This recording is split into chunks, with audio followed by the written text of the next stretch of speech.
जननीं शारदां देवीं रामकृष्णं जगद्गुरुं पादपद्मे तयो श्रित्वा प्रणमामि मुहुर्मुहुः। पूजनीय सभापति महाराज, परम पूजनीय ভাইস প্রেসিডেন্ট মহারাজজিরা যারা বসে আছেন, গুরুজনরা সকলকে প্রণাম জানাই, অন্যান্যদের শ্রদ্ধা শুভেচ্ছা নমস্কার জানাই। আজ একটি মহাপুণ্য দিন। সারাদিন ধরে জগজ্জননী মা শারদার অনুধ্যান চলছে। শাস্ত্রে আছে, খনমিহ সজ্জন সঙ্গতি রেখা ভবতি ভবার্ণবতরণে নৌকা।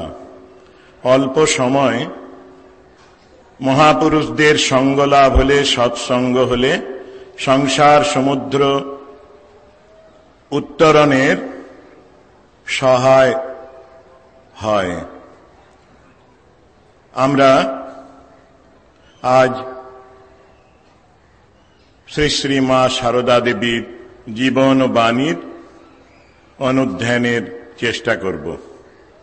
মায়ের কথা বলা বড় কঠিন।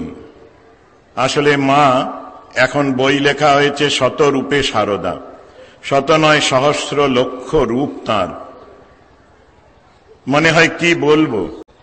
মায়ের সন্তান এবং জীবনী লেখক মানদা শঙ্কর দাশগুপ্ত তাঁর জীবনী লিখতে গিয়ে বলেছেন, একটি ক্ষুদ্র কুঁড়ি জয়রামবাটির প্রান্তরে জন্মিয়াছিল। দৈবক্রমে তাহা দক্ষিণেশ্বরের নহবতে আসিয়া পড়িল। সেখানে এক জাদুকরের স্পর্শে তাহা দলের পর দল মেলিয়া এক বিশালায়তন প্রস্ফুটিত সহস্রদল কমলে পরিণত হইল। অপূর্ব তার রূপ, রস, গন্ধ।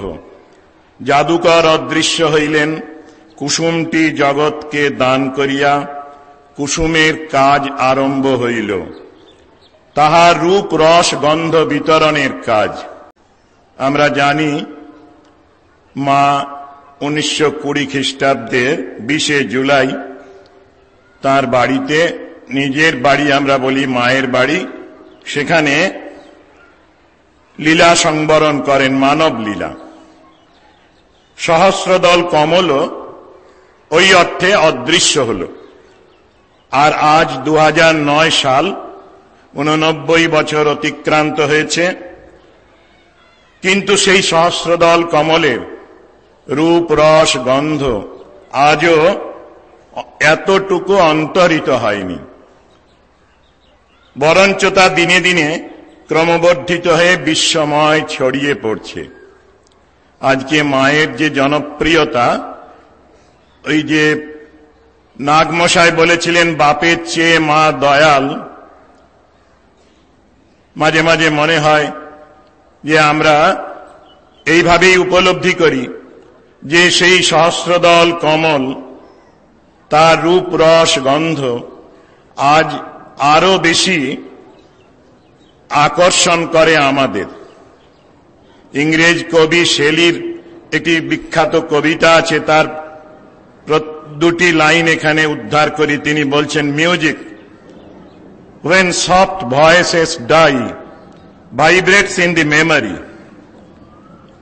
শ্রী মায়ের সমস্ত জীবনটাই ছিল সঙ্গীতের মতো, সুমধুর সঙ্গীত। তার স্থূল শরীরের জীবন সঙ্গীত শেষ হবার পর শুরু হয় তার সূক্ষ্ম শরীরের লীলা সঙ্গীত। প্রথমে বিলম্বিত, পরে এই সঙ্গীত যেন দ্রুত লয়ে চলছে। মাকে বলা হয় পরশমণি। যারা মায়ের দেখা পেয়েছিলেন, ছোঁয়া পেয়েছিলেন, পরবর্তীকালের যারা ভক্ত তারা বলতেন যে তারা সোনা হয়ে গেছেন। শান্তানন্দ মহারাজ, প্রেমেশানন্দ মহারাজ, এদের অনেকেই বলেছেন সোনার মানুষ। যারা মাকে দেখেছেন, মায়ের স্পর্শ পেয়েছেন। এটি মজার কাহিনী আছে। মাকে দেখতে গিয়েছিলেন এক ভক্ত, তার সাথে আবার দুইজন কৌতূহলী যুবক গিয়েছিলেন। মাস্টারমশাইয়ের সাথে দেখা হওয়ার পরই বারাণসী অদ্বৈত আশ্রমে মাস্টারমশাই বলেছিলেন, উল্টো দিকে লক্ষ্মী নিবাসে মা থাকেন, মাকে দর্শন করে এসো।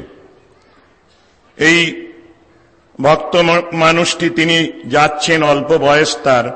দুইটি যুবক তার মতোই,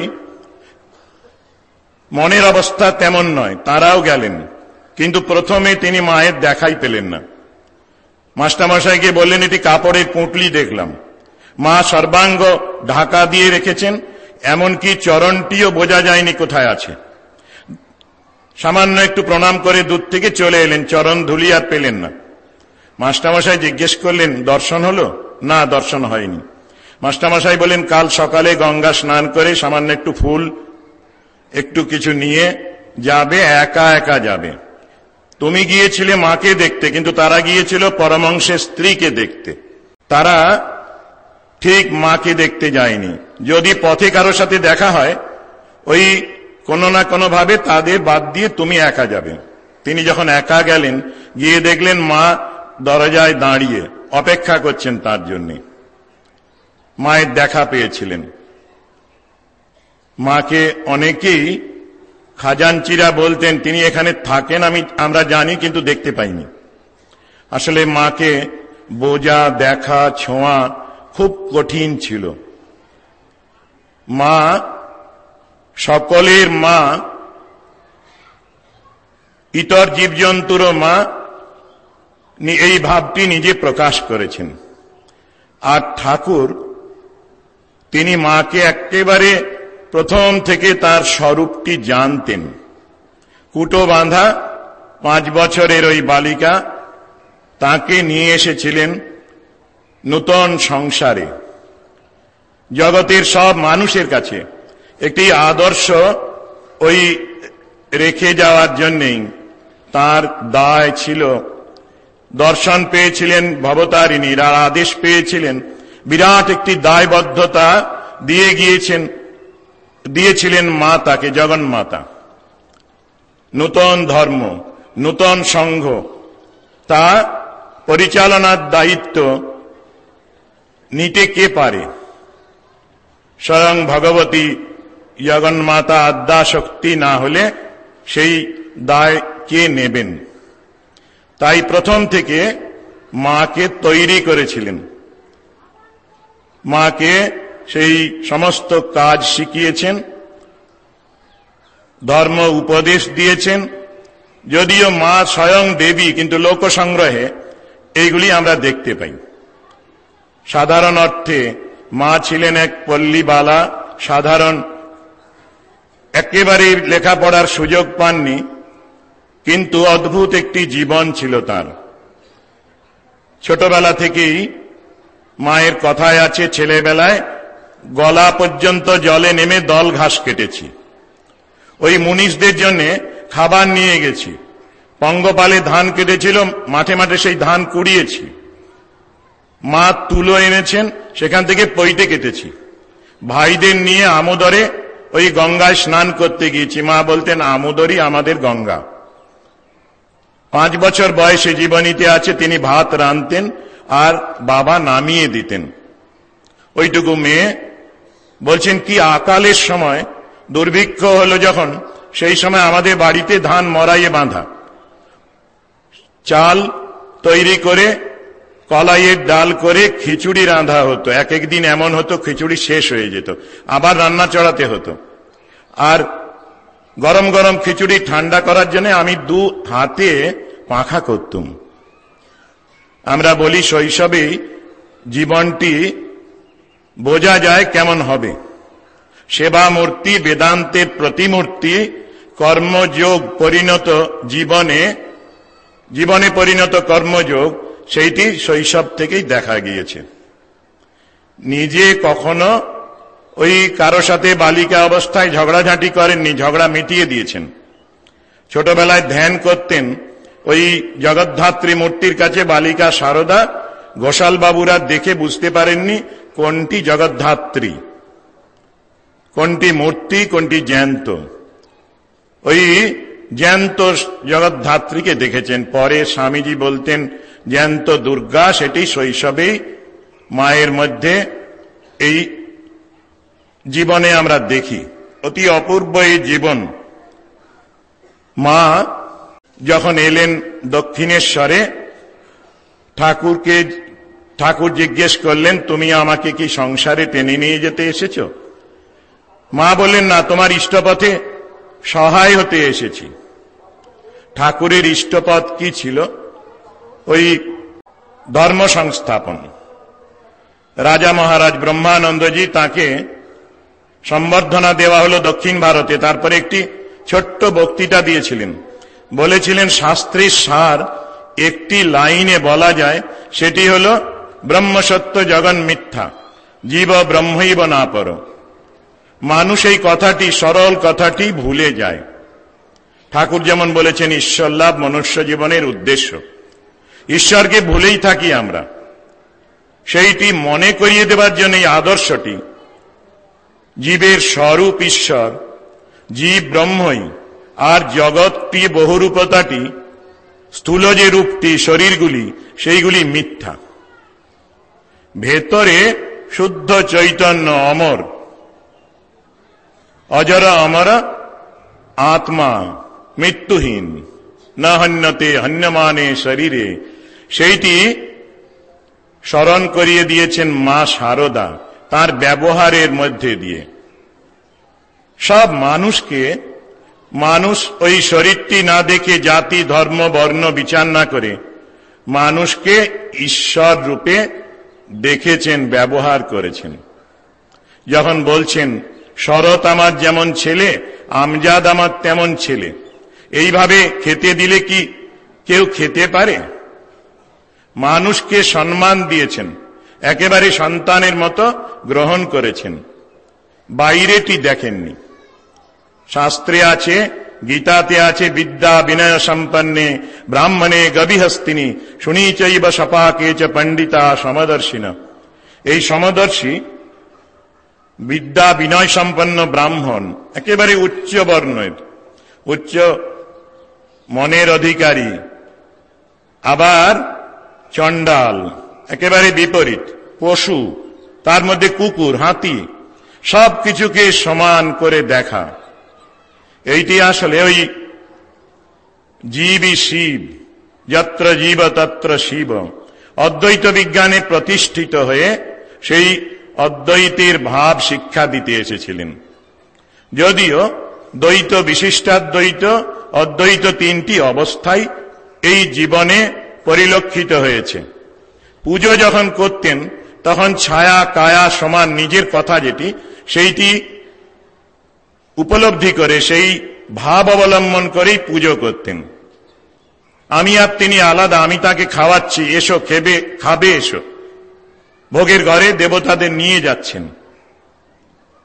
দ্বৈত ভূমিতে আছেন। মা ওই ভক্তরা যারা আসতেন তারা উপলব্ধি করতেন জন্ম জন্মান্তরের মা। বাড়িতেও মারা এরকম করে ভালোবাসেন না। প্রথম যিনি এসেছেন বিশুদ্ধানন্দজি, তাকে দর্শন করতে, বলছেন পথে কোনো কষ্ট হয়নি তো? প্রথম আসছেন, যেন জানা, অতি পরিচিত। তাই তারা বলেছেন জন্ম জন্মান্তরের মা। মা যেটি নিজে বলেছেন সেটি সকলেই অনুভব করেছেন। আমি পাতানো মা নয়, গুরুপত্নী মা নয়, ওই সত্যিকারের মা। আমি ইতর জীবজন্তুরও মা। চণ্ডীতে যেমন আছে, যা দেবী সর্বভূতেষু মাতৃরূপেণ সংস্থিতা নমস্তস্যৈ নমস্তস্যৈ নমস্তস্যৈ নমো নমঃ। তিনি সব মায়ের মধ্যে আছেন, আমি তাদের মায়ের মধ্যেও আছি। তাই গান লিখতে গিয়ে বলা হলো, ধরণীর ভার হরিতে আবার এলেমা আদ্যা শকতি নিখিল মাতৃ হৃদয় সাগর মন্থন সুধা মূরতি। আর যত মা, সেই মায়েদের হৃদয়ে যে ভালোবাসা, তার ইন্টিগ্রেশন, সমষ্টি সাগর, সেই সাগর মন্থন করলে যে অমৃতময়ী মূর্তির কল্পনা আমরা যদি করি, সেইটির সাথে তুলনা করা যেতে পারে শারদা মূর্তির, মায়ের। মা ওই ভারতবাসীর মা, হিন্দুর মা, মুসলমানের মা, খ্রিস্টানের মা, ওই যত মানুষ আছে, পার্সি যুবকটি যখন এলো, শরাব মোদি, মায়ের তখন ম্যালেরিয়ায় ভুগে দুর্বল, দীক্ষা তখন দিচ্ছিলেন না। কিন্তু ছেলেটি এসে যখন বলল, পার্সি যুবক, माई जी कुछ मूल मंत्र तो दीजिए जिससे खुदा पहचान जाए। মা তাকে মন্ত্র দেবেন কিনা শরৎ মহারাজকে জিজ্ঞেস করে পাঠালেন। শরৎ মহারাজ বলেন, মায়ের যদি ইচ্ছে হয় একটি পার্সি যুবককে দীক্ষা দেবার, মা দিন। মাকে কেউ বাঁধেননি। ঠাকুর মাঝে মাঝে একটু বললেও তিনি বলতেন, মা বলে কেউ যদি ডাকে আমি ফেরাতে পারবো না। নিজে দুহাত বাড়িয়ে যেমন ঠাকুর ডাকতেন, তোরা কে কোথায় আছিস আয়, মাও যেন অন্তর দিয়ে ওইরকম ডাকতেন। ঠাকুর তাকে বলেও গিয়েছিলেন যে আমার দায় নয়, তোমারও দায়, আর আমি যা করেছি তার থেকে তোমায় আরো ঢের বেশি করতে হবে। কলকাতার লোকগুলো পোকার মতো কিলবিল করছে, তুমি তাদের দেখো। মা হাত বাড়িয়ে মাঝে মাঝে দেখাতেন। কলকাতা বলে নয়, আসলে জগৎবাসী যারাই অন্ধকারে আছে, মোহগ্রস্ত, ঈশ্বরকে ভুলে আছে, তাদের সকলের উদ্দেশ্যেই ঠাকুর এই কথা বলেছিলেন। তাই কেউ এলে ধর্মপিপাসু ফিরিয়ে দিতে পারেননি। ব্যতিক্রম একটি ক্ষেত্রই আছে তার জীবনে, এই শরাব মোদিকে তিনি মন্ত্র দিলেন। জীবনীতে বড় সুন্দর বলা হয়েছে যে তিনি বাংলায় বলে গেলেন, ছেলেটি হিন্দিতে মাঝে মাঝে জিজ্ঞেস করছে। দুইজনের মধ্যে কমিউনিকেশন গ্যাপ হয়নি, এতটুকু ভাষা বুঝতে অসুবিধে হয়নি। একবারই অসুবিধে হলো, যাওয়ার সময় সে যখন বলল, মাইজি मैं जा रहा हूं, মা বললেন, বাবা যাই বলতে নেই। মা প্রত্যেককেই এই কথা বলতেন, আবার এসো, আর ভক্তরা বলবেন মা আসি, মা বলতেন আবার এসো। এই শরাব মোদিজি পরে বম্বের চিত্র পরিচালক, অভিনেতা ছিলেন। বয়সকালে আমাদের বম্বের মহারাজকে বলতেন যে তখন আমি উপলব্ধি করিনি এই কথার মর্মবাণী। এখন মনে হয় মা তখন চলে গেছেন, যে মায়ের কাছে যাই। আমরা তো মা ছাড়া থাকতে পারি না। মাতৃগত প্রাণ শিশুরা, আমরা সকলেই মায়ের শিশু। যেমন গর্ভধারিণী মায়ের প্রতি আমাদের টান থাকে, মা এটিও শিক্ষা দিচ্ছেন, মাতৃভক্তি যেন এর সাথে সাথে, মাকে যেন আমরা কখনো ভুলে না যাই। আর যার কেউ নেই তার তো এই মাই আছেন। মা নিজেও বলতেন যে সব সময় মনে রাখবে আমি আছি। ঠাকুর ওই আমি শব্দ কম ব্যবহার করেছেন, কিন্তু মা এইটি বিরাট আমি সাথে এক হয়ে যেন বলতেন যে জানবে আমি আছি। বিধির সাধ্য নেই আমার সন্তান রসাতলে যায়। কোনতে প্রতিজানিহি নমে ভক্তা প্রণশ্যতি, আমার ভক্তের বিনাশ নেই। মা শেষ জীবনে ঠাকুরের কাছে প্রার্থনা করতেন, বলছেন, ঘুম কি আর আসে? আব্বা আছে। ওই ভক্তরা অনেকেই দীক্ষা নিয়ে যায়, কেউ নিয়মিত কেন একেবারে কিচ্ছু করে না। তাদের জন্য জপ করি, যাতে লোকের কল্যাণ হয়, ভক্তদের কল্যাণ হয়, অন্যদেরও কল্যাণ হয়। শরীর তো যাবেই একদিন। তো এই সব সময় মানুষের কল্যাণ, চিকিৎসা, কারণ তিনি যে মা। ওই জয়রাম বাড়ি থেকে ফিরবেন, জ্ঞান মহারাজকে বলছেন, জ্ঞান ওই বিড়ালটিকে মেরো না, তার মধ্যে আমি আছি। উপনিষদের যে বাণী, ঈশাবাস্যমিদম সর্বম যৎকিঞ্চ জগত্যাম জগৎ, ঈশ্বর সর্বভূতে আছেন। তম স্ত্রী তম পুমানসী তম কুমার উতবা কুমারী, এই মন্ত্রেও উপনিষদের ঋষিরা বলছেন তিনি স্ত্রী, তিনি পুরুষ, তিনি কুমার, তিনি কুমারী। চোখ মেলে যা কিছু দেখি সব তিনি। এইটি বোধে বোধ অনুভব করতেন, আর সেই রকমের ব্যবহার করেছেন। মায়ের জীবনী পড়লে কত যে ঘটনা মালা গেঁথেছেন জীবনীকাররা, স্মৃতিকাররা। আমরা তো মাকে না দেখলেও, এখন অনেকে বলেন আমরা তো মাকে দেখতে পাই না, কিন্তু মা আছেন ওই ছবির মধ্যে, মা আছেন তার জীবনীর মধ্যে, তার বাণীর মধ্যে। মাকে এখনো যারা আন্তরিকভাবে ডাকেন তারা মায়ের সান্নিধ্য অনুভব করেন। মায়ের জীবনী বলছিলাম, একটি ঘটনা বিশিষ্ট সাংবাদিক, তখনকার সুলেখক সত্যেন্দ্রনাথ মজুমদার বর্ণনা দিয়েছেন। জয়রামবাটি এসেছেন, সেই সময় একটি যুবক এসেছে, মাথার চুল ঝাঁকড়া, চোখ দুটো জবা ফুলের মতো লাল, বলিষ্ঠ শরীর। সে বলছে, মায়ের বাড়িটা কোথায় বলবেন? সত্যেনবাবু তিনি বলছেন, আমি তো সেখানেই এসেছি, চলুন নিয়ে যাব। আস্তে আস্তে ওই রাস্তাটুকুর মধ্যে জিজ্ঞেস করছেন, আপনার নাম কি? আমার নাম নেই, আমার বংশ নেই, আমার কোনো গোত্র নেই, এইটুকু জানি আমি মায়ের পূজার জন্য বলি প্রদত্ত। মায়ের কাছে নিয়ে যেতেই মা ছেলেটিকে বললেন, পুকুরে স্নান করে এসো। তারপরেই তাকে মুড়ি জিলিপি খেতে দিলেন। খাওয়ার পরে বললেন, হাত ধো। তারপরেই ঠাকুরের ছবির কাছে নিয়ে গেলেন, ঠাকুরের কাছে, আর ইশারা করলেন তাকে যেতে, সত্যেন মজুমদারকে। তিনি চলে গেলেন। একটু পরেই বুঝতে পারলেন মা তাকে মন্ত্র দিয়েছেন। তারপরেই দুপুরে প্রসাদ খেয়ে ছেলেটির গভীর নিদ্রা এলো। ইনি মাকে জিজ্ঞেস করতেই মা বললেন, জানো, এর শেষ জন্ম, এরা এরকম অশান্ত হয়। সত্যেন্দ্রনাথ মজুমদার লিখেছেন, বলছেন যে আমি উদ্বোধনে যেতাম, তারপরে সেও আসতো। মুঙ্গেরে যখন মিশনে প্লেগ রিলিফের কাজ হলো, সেই সময় আমিও গিয়েছিলাম, ছেলেটিও গিয়েছিল। আর দেখলাম কি নিরলস পরিশ্রম করছে, অহংকার শূন্যভাবে এই সেবা কাজে অংশ নিয়েছিল। এই কাল ব্যাধিকে সে তার নিজের শরীরে যেন আকর্ষণ করেছে। সে মারা যাওয়ার আগে বলছে, মা এসেছেন, তবে যাই। মাকে যখন জানানো হয়েছিল এই ঘটনা, তিনি নত নেত্রে নিস্তব্ধ হয়েছিলেন। ছেলেটিও দীক্ষার সময় বলেছিল, দীক্ষার পরে সত্যেনবাবুকে, যে আমার শেষ জন্ম, নবজন্ম হল। দেশমাতৃকার জন্য অসম সাহসিক কিছু করতে না পারলেও বিশ্বজননীর কাছে আজ সব সঁপে দিলাম।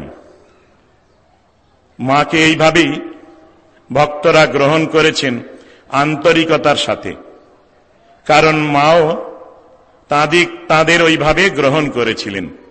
ঠাকুরের সম্বন্ধে বলা হয়, এলোভি পার্সনিফাইড, ভালোবাসার ঘনীভূত মূর্তি। মা ছিলেন ওই রকমের একই মূর্তি। আসলে মা ঠাকুর তো যাওয়ার আগে সব শক্তি স্বামীজিকে দিয়ে গেছিলেন, ওই রকম যেমন বলা হয়, ঠিক তেমনি মাকেও দিয়ে গেছিলেন। আর মা তো স্বয়ং আদ্যা শক্তি। ঠাকুর চলে যাওয়ার পরে মনে হয় ওই দুইটি শরীরে অবস্থান করে তার ধর্মচক্রটি তিনি চালিয়েছেন। যে কথাটি বলে গিয়েছিলেন, এর ঢের বেশি করতে হবে তোমাকে, সেটি সত্য সত্যই হয়েছিল। কারণ ঠাকুরের দেহত্যাগের পরে 3 দশকের বেশি, 34 বছর আরো মা এই কাজটি করেছেন। অনেকেই যারা জীবনী লিখেছেন তারা বলেন ওই রকম, যে তার শক্তিটা প্রকটিত হয়েছিল, তাকে দেখা যেত না। শক্তির কাজই এই। মা ওই জয়রাম নহবতে থাকতে বা জয়রামবাটিতে ভক্তদের জন্য প্রতিদিনই 3-4 সের রুটি করতেন, ময়দা মাখতেন। লাটু মহারাজকে ঠাকুর পাঠিয়ে দিয়েছিলেন সাহায্য করতে। রামময় মহারাজ মাকে ওই কাজে সাহায্য করেছেন। যারাই করেছেন তারা মাকে খুব কাছে থেকে পেয়েছেন। রাসবিহারী মহারাজ এক সময় অরূপানন্দজি মায়ের কাজে একটু বেজার হলে মায়ের দিকে চেয়ে দেখেছিলেন ওই কয়েকটি সূর্যের মতো তেজস্বী একটি মূর্তি, জ্যোতির্ময়ী মূর্তি। আবার কিছুক্ষণ পরে প্রকৃতিস্থ হলেন, আবার মাকে এই মূর্তিতে দেখছেন। মাকে কেউ জিজ্ঞেস করলেন দীক্ষার পরে, তুমি কে? না, আমি মা। আর ঠাকুরের ছবি দেখিয়ে মা বলতেন, তিনি গুরু। না, তুমি গুরু না, বলতেন উনি সব, উনি গুরু, উনি ইষ্ট।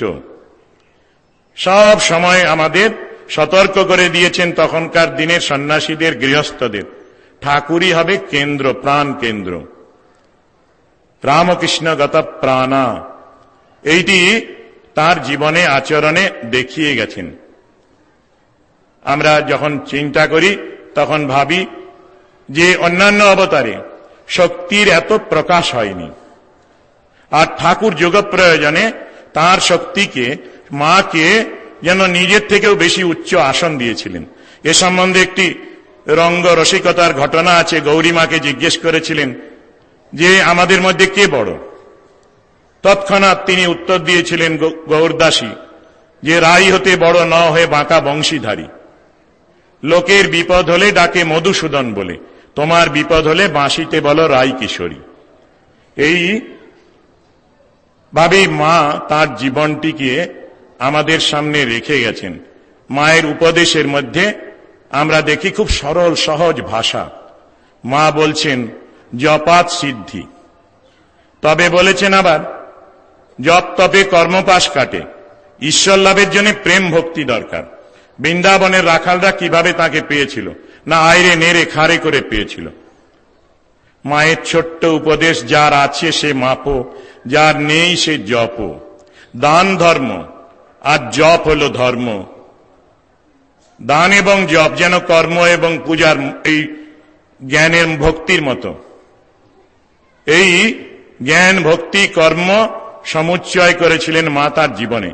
অদ্ভুত একটি জীবন। দীক্ষা নেওয়ার পরে তিনি সন্ন্যাসী হয়েছেন। একটি যুবক প্রশ্ন করছেন কি কর্তব্য? কুলুঙ্গিতে একটা ঘড়ি আছে, বলছেন ঘড়ির মতো টিকটিক করে অনবরত জপ করবে। কখনো কখনো কেউ বিরক্ত করত, কিছু হলো না বলে দীক্ষা নেওয়ার পরে বলতেন প্রতিদিন 10-15 হাজার করে জপ করো তো, তারপর না হয় বলবে।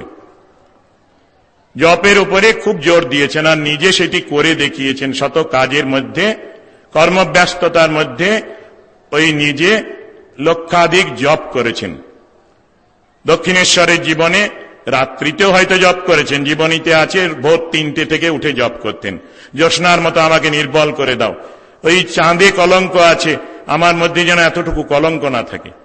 অদ্ভুত একটি পবিত্রতার মূর্তি। আর পবিত্র হবার জন্য যেমন প্রার্থনা করতে হয় তাও শিখিয়ে গেছেন। ছোট্ট উপদেশ, ফুল নাড়তে নাড়তে ঘ্রাণ বেরোয়, চন্দন ঘষতে ঘষতে গন্ধ বেরোয়, তেমনি ভগবত তত্ত্ব আলোচনা করতে করতেই ভগবত ভাবের স্ফুরণ হয়। এইভাবেই মা সহজ সরল ভাবে উপদেশ দিয়েছেন। দেশভক্তি দেখিয়ে গেছেন। জয়রামবাটি ঢুকতেই কুয়ালপাড়া থেকে আসছেন, সীমানায় দাঁড়িয়ে প্রণাম করছেন মাটি ছুঁয়ে, মাথা ঠেকিয়ে জননী জন্মভূমিশ্চ স্বর্গাদপি গরিয়সী। যদিও বিদেশিদের সম্বন্ধে বলতেন ওরা আমার ছেলে, কিন্তু ভারতবর্ষ স্বাধীন হোক সেটি মা চেয়েছিলেন। যখন অত্যাচারের সীমা ছাড়িয়ে যাচ্ছে, ওই দুই বোনের উপরে ব্রিটিশ সৈনিকরা বা সিপাহীরা অত্যাচার করেছে, সেই সময়ে মা বলছেন যে ঠাকুর দেশ কবে স্বাধীন হবে? দেশের স্বাধীনতা, দেশের সার্বিক উন্নতি, স্বনির্ভরতা চরকা কাটতে বলেছেন। ওই সস্তায় কাপড় দিয়ে দিল, তারপরে জিনিসপত্রের দাম ওরা বাড়িয়ে দিচ্ছে। সেই জন্য স্বনির্ভর হবার জন্য বললেন চরকা কাটো, আমিও দরকার হলে চরকা কাটব। এইরকম ভাবে মা জীবনের প্রতিটি ক্ষেত্রে যেন প্রবেশ করেছেন আর মানুষের সার্বিক উন্নতির কথা বলেছেন। নিবেদিতার স্কুল উদ্বোধন করেছেন, আশীর্বাদ করেছেন। ভারতীয় প্রথায় শিক্ষা নারীদের হবে। স্বামীজি যেটি বলেছিলেন এক পক্ষে পক্ষের উত্থান সম্ভব নয়, সেইটি মা তখনকার দিনে বিশ্বাস করতেন। স্বামীজির কাজে, সব কাজ, সংঘের সমস্ত কাজকে পূর্ণ সমর্থন জানিয়েছিলেন। জানতেন যে নরেন যা করছে তা ঠাকুরের কাজ হচ্ছে। অন্যদের সমস্ত সংশয় ওই হাইকোর্টে গিয়েছে আর হাইকোর্ট থেকে সিদ্ধান্ত দেওয়া হয়েছে। সংঘ জননী এইভাবেই কিন্তু সংঘকে প্রত্যক্ষভাবে পরোক্ষভাবে পরিচালনা করেছেন, যেটি সংঘ শুরুর সময় স্বামীজি বলেছিলেন তিনি হলেন সংঘ জননী, গুরুপত্নী নয়, সংঘ জননী। যখনই সংশয় দেখা দিয়েছে, বড় লাট ওই একটু বিরূপ মন্তব্য করেছেন। সন্ন্যাসী হতে আসতেন স্বাধীনতা সংগ্রামীদের মধ্যে কেউ কেউ, বোধহয় এখানে থেকেও স্বাধীনতা সংগ্রাম বা দেশদ্রোহিতার কাজ হচ্ছে, এই রকমের ভুল একটি মন্তব্য করা হয়েছিল। মা শরৎ মহারাজকে পাঠিয়ে সেই সংশয় নিরসন করেছেন। মঠের উদ্দেশ্য কর্তব্য রাজনীতি থেকে দূরে থাকি আমরা। যারা এসেছেন তারা নিজেদের অন্য ভাব নিয়ে এখানে এসেছেন, সেইটি শরৎ মহারাজ বুঝিয়ে দিয়েছেন। লর্ড কারমাইকেল তিনি উইথড্র করেছেন তার ভাষা। এইভাবে মা পেছনে থেকে অবগুণ্ঠিতা থেকেও আমাদের পরিচালনা করেছেন তখনও। আজও আমরা বিশ্বাস করি মঠ কিছু, সব কিছু। ভক্তরা তাদের বাড়ির কথা জিজ্ঞেস করলে যারা আন্তরিক তারা বলেন আমার বাড়ি নয়, মায়ের বাড়ি কিংবা ঠাকুরের বাড়ি। আমাদের মঠের সব কাজ ওই রকম মায়ের নামে। শেষ ঘটনাটি আপনারা সবাই জানেন বলে শেষ করি। প্লেগের সময় যখন এই মঠের জমি বিক্রি করে দিতে চাইলেন স্বামীজির হৃদয়টা তো বিশাল বড় ছিল। ঠাকুর বলেছিলেন তুই একটা বিশাল বটবৃক্ষ হবি। তুরিয়ানন্দজি বলেছেন ওই ঘায়ল কি খত ঘায়ল জানে, সেই গান শুনতে শুনতে দরদ না জানে কই। বলছেন আমার অনুভব হয়েছিল স্বামীজির হৃদয়টা একটা বিরাট কড়াই, সমস্ত মানুষের দুঃখ বেদনাকে সেখানে সংগ্রহ করে জাল দেওয়া হচ্ছে একটা প্রতিষেধক মলম বানাবার জন্য। সেই বড় হৃদয়ের স্বামীজি এই জমি বিক্রি করে দিতে চাইলেন। তখন মা একটা সহজ সমাধান করে দিয়েছিলেন যে জমিটা তো আমার নামে নেওয়া হয়েছে আর ঠাকুরকে উৎসর্গ করা হয়েছে, তুমি কি করে দান করবে? আর এমনিতে তো প্রেসিডেন্ট আছেন ব্রহ্মানন্দজি, জেনারেল সেক্রেটারি শরৎ মহারাজ। স্বামীজি নিজের ভুলটা বুঝতে পেরেছিলেন। আসলে একটা কাজে মঠ শেষ হয়ে যাবে তা নয়, মঠ ঠাকুরের ইচ্ছায় হয়েছে। স্বামীজি মা সবাই মিলেই মঠ করেছেন, মঠটি দীর্ঘস্থায়ী হবে। টাকার অভাব তারপরে আর হয়নি, সত্যি সত্যি অভাব ছিল, টান হচ্ছিল, সেই জন্য স্বামীজি অত বড় কথাটি বলতে পেরেছিলেন। আর মা এইরকম রাস টেনে রেখেছেন আমাদের সব সময়। মা অলক্ষ্য এক মহাশক্তি, সেই শক্তির আশ্রয়ে আমরা সকলে আছি, আমাদের কোনো ভয় নেই। মা অভয় দিয়ে গেছেন। মা জপ করতেন আর প্রার্থনা করতেন ঠাকুর এদের কল্যাণ করো যারা মন্ত্র নিয়ে গেছে।